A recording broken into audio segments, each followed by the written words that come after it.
नमस्ते भाइ बहिनीहरू सबैजना सन्चै हुनुहुन्छ होला। आज पनि कोरियन भाषा अध्ययनको क्रममा हाम्रो च्याप्टर बुकको 44 पाठको मुनवावा छङ्बोको सल्म्यङ यसको व्याख्या लिएर आएको छु यहाँहरुमाझ। हाम्रो आजको मुनवाको टपिक चाहिँ छ हाङ्गुकी कोरियाको थेग्युमो भन्ने शब्द छ। थे भनेको लार्ज ठुलो, क्युमो भनेको स्केल ठुलो आकारको लार्ज स्केलको, थोमोक खोङसा भनेर देख्छ। थोमोक खोङसा भनेको सिभिल इन्जिनियरिङ अथवा निर्माण कार्य भनेर बुझ्दा हुन्छ। सिभिल इन्जिनियरिङमा यही पुल, घर अथवा रोडहरूदेखि लिएर एयरपोर्टहरू यस्ता ठुल्ठुला निर्माणलाई हामी सिभिल इन्जिनियरिङ भनेर भन्छौँ र त्यही हो थोमोक खोङसा भनेर दिएको छ। र यसको म फर्स्ट प्याराग्राफमा जान्छु। हेर्नुहोस् त, सुरुमा चाहिँ हामीलाई थोमोक खोङसा अथवा सिभिल इन्जिनियरिङ अथवा निर्माण भनेको के हो, के कुरालाई चाहिँ थोमोक खोङसा भनिन्छ भनेर फर्स्ट लाइनमा नै दिएको छ। ल हेर्नुहोस् त, थोमोगुन भनेर दिएको छ। थोमोक भनेको सिभिल इन्जिनियरिङ अथवा यो कन्स्ट्रक्सन चाहिँ थोरो सडक, छल्दो रेलको लिक अथवा रेलको बाटो अथवा रेलवे भनेर बुझ्दा हुन्छ। खोङाङ विमानस्थल, एयरपोर्ट अनि ख्योर्याङ भनेको चाहिँ पुल, ठुल्ठुला पुलहरूलाई हामी ख्योर्याङ भनेर भन्छौँ। डेम भनेको बाँध अथवा ड्याम भन्छौँ हामी, थुङ आदि इत्यादि।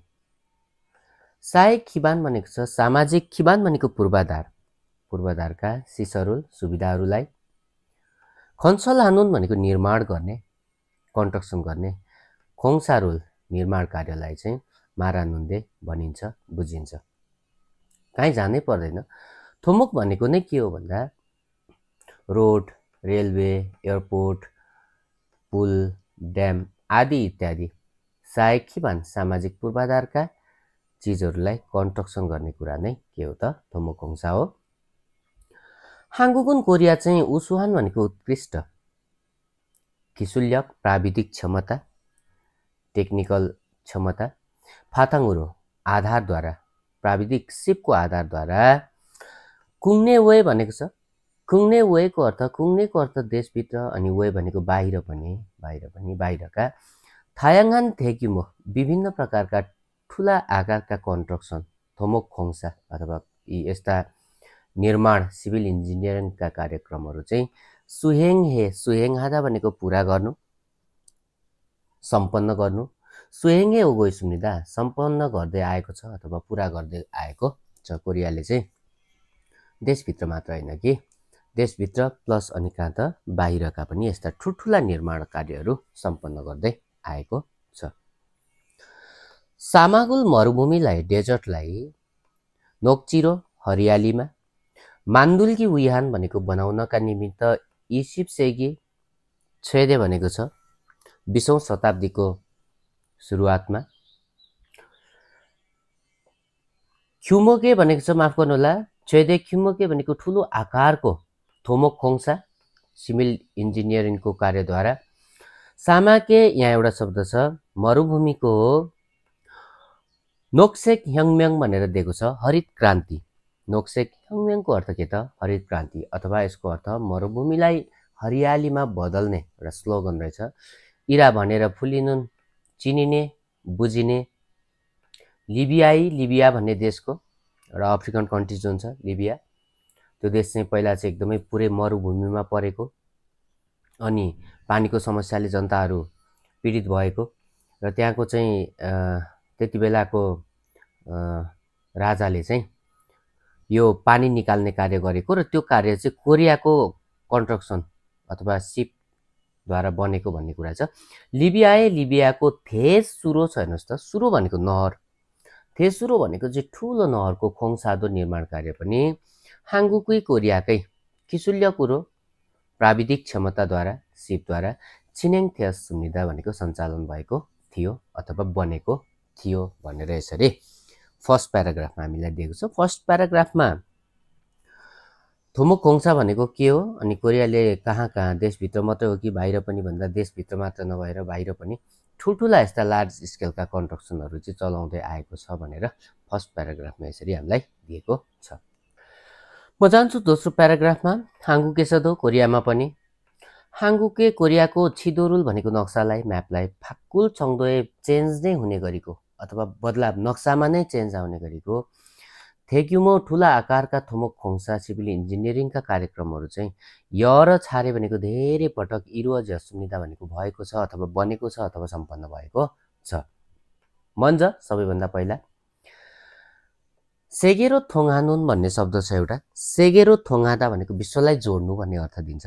सेगेरो थोङहानुन विश्वलाई जोड्ने हाङ्गुकुई कोरियाको ख्वाङमुन भनेको मुख्यद्वार, ख्वाङमुनिन मुख्यद्वार भनेर भनिने इन्चन खुक्चे खोङान, इन्चन खुक्चे खोङाङ भनेको इन्चन अन्तर्राष्ट्रिय विमानस्थल चाहिँ थेग्युमो थोमोक खोङसारो ठुलो आकारको सिभिल इन्जिनियरिङ अथवा निर्माणद्वारा नै इरोजिन बनेको ख्यालग्वामुल इम्निदा भनेको नतिजा हो। मतलब कोरियामा पनि अघि लिबियाको कुरा गर्यो, विदेशमा यसरी गरेको थियो भनेर भन्यो भने अब चाहिँ देशभित्र पनि कोरियाको जुन म्याप छ त्यसलाई नै चेन्ज ल्याउन सक्ने खालका सिभिल इन्जिनियरिङहरू चाहिँ सञ्चालन गरेको रहेछ र त्यसमध्येको एउटा ठुलो चाहिँ यिनीहरूले के मानेको छ भन्दा इन्चन खोङाङ, हेर्नुहोस् त, इन्चन खुक्चे खोङाङ, इन्चन अन्तर्राष्ट्रिय विमानस्थलको निर्माण पनि यही सिभिल इन्जिनियरिङको एउटा नतिजा हो भनेर दिएको छ।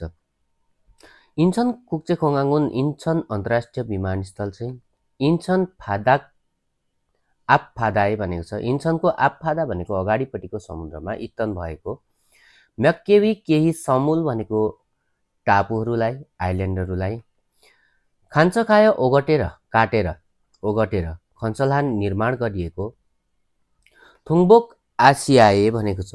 थोङबोक आसिया भनेको उत्तर पूर्वी एसियाको, हबु भनेको हब अथवा सबैको जक्सन भन्ने अर्थ, हबु खोङाङ इम्निदा भनेको हब एयरपोर्ट हो।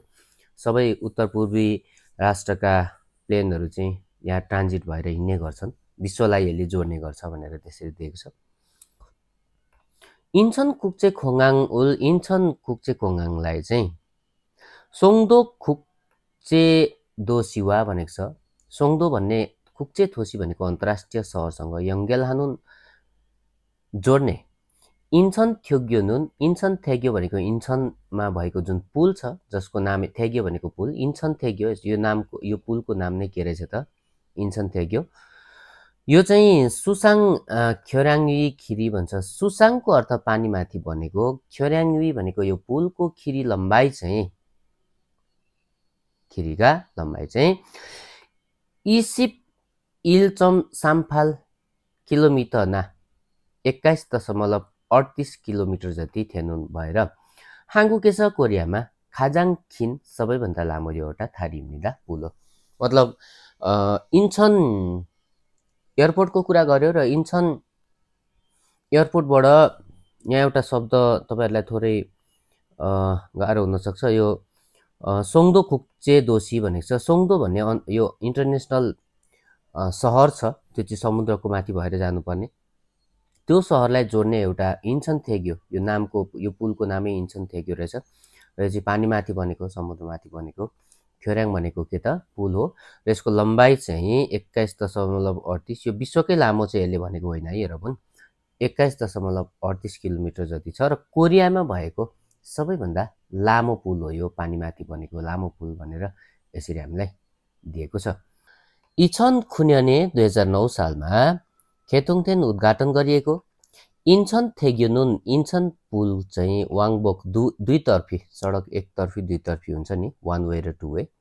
वाङबोक दुईतर्फी चाहिँ युक्छारो 6वटा लेनमा दुईतर्फी 6 लेनको छुताबे नोप्फीगा, यो छुताब भनेको मुख्य टावर पुल भनेको यो, त्यो जुन पुल छ त्यसको नोप्फी, त्यसको उचाइ चाहिँ इबेक 30.5 मिटर 238.5 मिटरमा इरुनुन बनेको हाङ्गुके छ कोरियामा भएको खाजाङ सबैभन्दा खदेहान भनेको ठुलो साजङ्ग्यो इम्निदा भनेको टावर पुल हो। साजङ्ग्योको अर्थ के हो त टावर पुल हो। अब टावर पुल भन्नाले कस्तो भने नि भाइ बहिनीहरू, टावर पुल भनेको चाहिँ हाम्रो जुन यो कर्णालीको पुल छ नि, यहाँ माथि म यहाँहरूलाई पिक्चरमा दिउँ, यसरी यो माथिको पिक्चरमा हामीले हेऱ्यौँ भने यसरी यो रोपहरू भएको छ, यस्तोलाई चाहिँ साजङ्ग्यो भनेर भनिन्छ, टावर पुल हो। यस्तो खालको टावर पुल हो भनेर हामीलाई दोस्रो प्याराग्राफमा यसरी दिएको छ। लास्ट प्याराग्राफमा इछन सिम्न्याउने 2010मा खेतोङथेन उद्घाटन गरिएको खगा थेग्यो नुन खगा भन्ने पुल चाहिँ खगा अघि इन्सन थेग्यो थियो, यो खगा भनेको पुलको नाम है। इन्सन थेग्यो भनेको थियो इन्सन पुल, यो खगा थेग्यो भनेको खगा पुल चाहिँ पुसानगुवा पुसान र खजेरुल खजेदो खजे भन्ने त्यो ठाउँको नाम हो पुसान अनि खजेलाई यङ्गेलानुन जोड्ने थारी हिम्निदा भनेको पुल हो। साजाङग्योवा टावर पुल अनि यो माथिको यो भर्खरै हामीले अघि हेरेको साजाङग्योवा टावर पुल अनि युक्साङ टनल भनेको जमिनमुनि टनेल अथवा हामी सुरुङ मार्ग भनेर भन्छौँ। अनि हेज छिम्मे टनल भनेको छ, हेज छिम्मे टनल भनेको चाहिँ समुद्र मुनिको सबमरिन टनल अथवा समुद्र मुनि बनाएको सुरुङ मार्ग पुल। रोमा इरुअजिन भनेको छोङ जम्मा खिरी यसको लम्बाइ चाहिँ फाल्चम 1 किलोमिटर रे 8.2 किलोमिटरको सेगेस विश्वमा भएका खाजाङखिन सबैभन्दा लामा अथवा लामो हेसाङ थारी छुङ भनेको सामुद्रिक पुलहरू मध्येको हेसाङ भनेको सामुद्रिक भन्ने अर्थ दिन्छ, थारी भनेको पुल, छुङ मध्येको हाना हिम्निदा यो एउटा हो। विश्वकै सबैभन्दा लामो भनेको त होइन, विश्वमा सबैभन्दा भएका लामा सामुद्रिक पुलहरू मध्येको एउटा पुल हो। कुन हो त? खगा थेग्यो भनेर दिएको छ माथि, खगा पुल भनेर। खगा थेग्यो नुन खगा पुलले चाहिँ पुसानगुवा खजेरु पुसान र खजेलाई यङ्गेलहानुन जोड्ने छुङ्योहान महत्त्वपूर्ण क्योथोङ नोरो भनेको छ। क्योथोङ नो भनेको सडक मार्गको रूपमा सायोङथेगो इस्सुलपुनमा नानीरा प्रयोग गरिएको मात्र होइन कि यी दुईटालाई जोड्न त प्रयोग भइहाल्यो, दुईवटा सिटीहरूलाई जोड्ने काम त अहिले गरि नै हाल्यो। त्यति मात्र यो पुनमा नानीराको अर्थ त्यति मात्र होइन कि इन्गुन भनेको आसपासका त्यो वरपर भएका आसपासका छियगाने क्षेत्रहरूको छियक भनेको क्षेत्र छियगाने क्षेत्रहरूको ख्योरुरुल भनेको छ। ख्योरुरुल भनेको ख्योरु भनेको जडान गर्नु अथवा जोड्ने जोडाइलाई चाहिँ छोक्चिन हानुन भनेको छ हेर्नुहोस् त। छोक्चिन हानुन भनेको सहयोग गर्ने, आसपासका एरियाहरूलाई पनि जोड्नको लागि सहयोग गर्दाखेरि छोक्चिन हानुन देदो जोड्दाखेरि जोड्ने सहयोगमा पनि खुगे ठुलो रूपमा खियो आगो सुनिदा यसले योगदान दिएको छ। खियो आधा भनेको के गर्नु? योगदान दिनु। भाइ बहिनीहरू यसको लास्टमा म थोरै यहाँहरूलाई समराइज गरिदिउँ। खास चाहिँ यसमा भएको कुरा चाहिँ के हो भन्दा कोरियाको लार्ज स्केल अथवा ठुलो आकारका निर्माणको कुराहरू गरेको छ। कोरियाले इन्टरनेसनल्ली विदेशमा बनाएको एउटा लिबियाको तेस्रो रहेछ होइन, ठुलो नहर, त्यो चाहिँ मरुभूमिलाई हरियाली बनाउने हरित क्रान्तिको रूपमा चिनिने ठुलो त्यो नहर बनाएको रहेछ। कोरियाभित्र चाहिँ के बनाएछ भन्दा यी तीनवटा कुरा याद गर्नुभयो हुन्छ कि यहाँले। एउटा चाहिँ इन्चन कुक्चे खोङाङ होइन, इन्चन अन्तर्राष्ट्रिय विमानस्थल बनाएको रहेछ यिनीहरूले, त्यसको बारेमा बुझिहाल्नुभयो होला। समुद्र अगाडि भएका केही टापुहरूलाई काटेर अथवा ओगटेर बनाएको रहेछ। त्यस पछाडि यसको माथि चाहिँ अर्को त्यति एयरपोर्ट मात्रै बनाएर त भएन, फेरि इन्चन थेग्यो भन्ने बनाएको रहेछ। यो चाहिँ पानीमाथिको सबैभन्दा लामो पुल बनाएको रहेछ यिनीहरूले। र अर्को चाहिँ कोरियाको यस्ता ठुला निर्माणहरूको इक्जाम्पल दिँदाखेरि यिनीहरूले के को प्रयोग गरेका छन् भन्दा खगा थेग्यो भनेर देख्छ हेर्नुहोस् त। खगा थेग्यो भनेको के त? खगा भन्ने पुल बनाएको रहेछ र यो खगा थेग्यो चाहिँ यो अहिलेको जुन इन्चन खोङाङमा बनेको जुन छ त्यो चाहिँ सजाङ थेग्यो यसरी टावर पुल रहेछ। फेरि खगा थेग्यो भनेको चाहिँ के रहेछ त भन्दाखेरि यो तीनवटा चिजहरू मिलेर एउटा यसरी माथि पुल पनि छ अरे, ख्योर्याङ पनि छ अरे, पुल पनि छ अरे, अनि यहाँनिर दिएको छ नि हेर्नुहोस् त हेसाङ थारी भनेको छ। यसमा चाहिँ फेरि अर्को साजाङ यो पनि छ भन्छ, टावर पुल पनि छ, अनि युक्साङ टनल भनेको छ, सुरुङ मार्ग पनि छ, र यहाँनिर अर्को शब्द छ हेज छिम्मे टनल भनेको छ। हेज छिम्मे टनल भनेको समुद्र मुनि बनाइएको पुल। यस्ता निर्माणहरू हामीले गरेका छौँ भनेर यो च्याप्टर 44 को छङ्बोमा यसरी दिएको छ। आई होप यहाँहरूलाई केही सहयोग होला। आउने दिनहरूमा नि यस्तै इम्पोर्टेन्ट भिडियोहरू लिएर आउनेछु। च्यानलमा नयाँ हुनुहुन्छ सब्सक्राइब गर्नुभएको छैन भने गरिदिनु होला र यसरी लाइभ क्लास अथवा लाइभमा अझ इफेक्टिभली पढ्न यहाँहरूलाई इच्छा लाग्यो मसँग भने सिन्वा इन्स्टिच्युट बागबजारमा ग्रामर तथा एडभान्सका क्लासहरू धमाधम सञ्चालन भइरहेका छन्। यहाँहरूले स्वयं उपस्थित भएर पनि क्लास लिन अनि आफ्नो कोरियन भाषाको क्षमता बढाउन सक्नुहुन्छ। हस् त, कोरियन भाषा पढ्दै गर्नुहोला, मेहनत गर्दै गर्नुहोला। केही खुल्दुली छ भने कमेन्ट सेक्सनमा लेख्न नभुल्नुहोला। त्यतिन्जेलसम्मको लागि बाई बाई, थ्याङ्क यू, 감사합니다।